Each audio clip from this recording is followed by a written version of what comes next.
வணக்கம். என் பேர் ஆனந்தன். நான் 7ஆம் வகுப்பு படிக்கிறேன். சார் பேர் பெரியார் அப்படின்னு சொல்லியிருந்தாங்க. பெரியார் அப்படிங்கிறவங்க பெண்களுக்காக நிறைய போராட்டம் நடத்திருக்காங்க.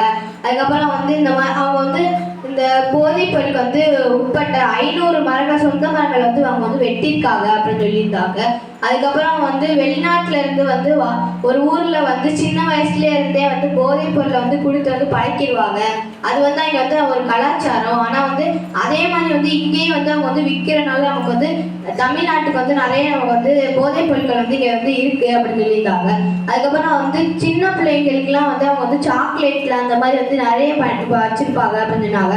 அதுக்கப்புறம் நியூஸ் பேப்பர்லாம் நிறைய படிக்கணும்னு சொல்லியிருந்தாங்க. அதுக்கப்புறம் பள்ளி பக்கத்துல இருக்க கடைகள் எல்லாம் இந்த போதைப் பொருட்கள் நிறைய விற்கிறாங்க. அந்த மாதிரி கடையெல்லாம் பேன் பண்ணணும் அப்படின்னு சொல்லியிருந்தாங்க. அதுக்கப்புறம் எங்கேயாச்சும் இந்த மாதிரி நடந்துச்சுன்னா 100 அப்படிங்கிற நம்பருக்கு நீங்க சொல்லலாம் அப்படின்னு சொல்லியிருந்தாங்க. அதுக்கப்புறம் சார் ஒரு கேஸ் சொல்லியிருந்தாங்க. அதுல 2 பேர் இருப்பாங்க. அவங்க 2 பேர் வயசானவங்க இருந்தாலும் அவங்க வேலை பார்க்கல ஒருத்தவங்க லேப்டாப் எடுக்கிறதுக்காக அவங்கள கொண்டுட்டாங்க அப்படின்னு சொன்னாங்க.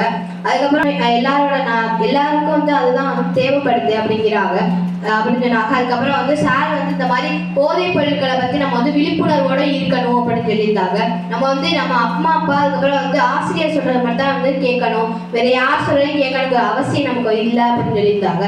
சார் எனக்கு ரொம்ப பிடிச்சிருந்துச்சு. சார் நான் எல்லாத்தையும் போய் சொல்லுவேன். நான் எப்பவுமே எல்லாத்தையும் விழிப்புணர்வா சொல்லுவேன். நன்றி, வணக்கம். அனைவருக்கும் வணக்கம். என் பேர் எம் ரித்திகா. தேவகோட்டை சேர்மன் மாணிக்க வாசகம் நன்னா திருமதி கலா அப்படின்னு சொல்லியிருந்தாங்க. சார் ஃபர்ஸ்ட் எடுத்தோடனே பெரியார் பத்தி சொல்லியிருந்தாங்க.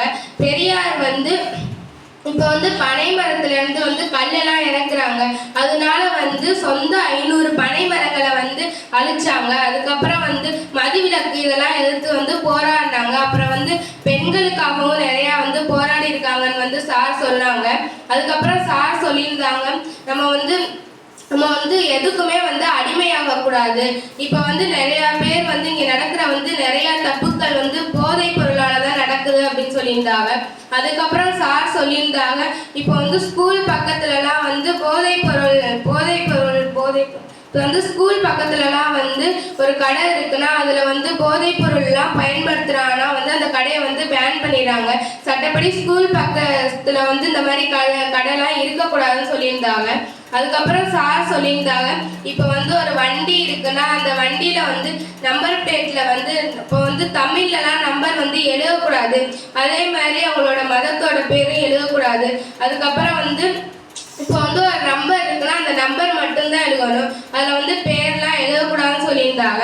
அதுக்கப்புறம் சார் சொல்லியிருந்தா இப்போ எங்கே போனாலும் இப்போ வண்டி எடுத்துட்டு வெளியே ஒரு இடத்துக்கு போறாங்கன்னா ஹெல்மெட் எடுக்காம போனோம்னா நம்ம தான் அவங்கள்ட்ட ஹெல்மெட்டை எடுத்து கொடுக்கணும் அப்படின்னு சொல்லியிருந்தாங்க. அதுக்கப்புறம் சார் சொல்லியிருந்தாங்க நம்ம டெய்லி நியூஸ் பேப்பர் படிக்கணும். இப்போ IPS IAS இந்த மாதிரி எக்ஸாமுக்கு கொஸ்டின் நியூஸ் பேப்பர்ல இருந்து தான் கேட்குறாங்க. நம்ம அன்றாடம் நியூஸ் பேப்பர் படிக்கிறது நல்லது அப்படின்னு சொல்லியிருந்தாங்க. அதுக்கப்புறம் சார் டிராஃபிக் பத்தி சொல்லியிருந்தாங்க. சார் எனக்கு ரொம்ப பிடிச்சிருந்துச்சு. நான் எங்க வீடு பக்கத்துல உள்ளவங்கள்ட்டெல்லாம் போய் சொல்லுவேன் இந்த மாதிரி போதைப் பொருள்லாம் பயன்படுத்தக்கூடாது. அப்படி யார் பயன்படுத்தினாலும் நீங்க இந்த 100 அப்படிங்கிற நம்பருக்கு நீங்க ஃபோன் பண்ணி சொல்லணும். நானும் யார் பயன்படுத்துற பார்த்தாலும் இந்த நம்பருக்கு ஃபோன் பண்ணி சொல்லுவேன். சார் அதுக்கு நன்றி சொல்லிக்கிறேன். நன்றி, வணக்கம்.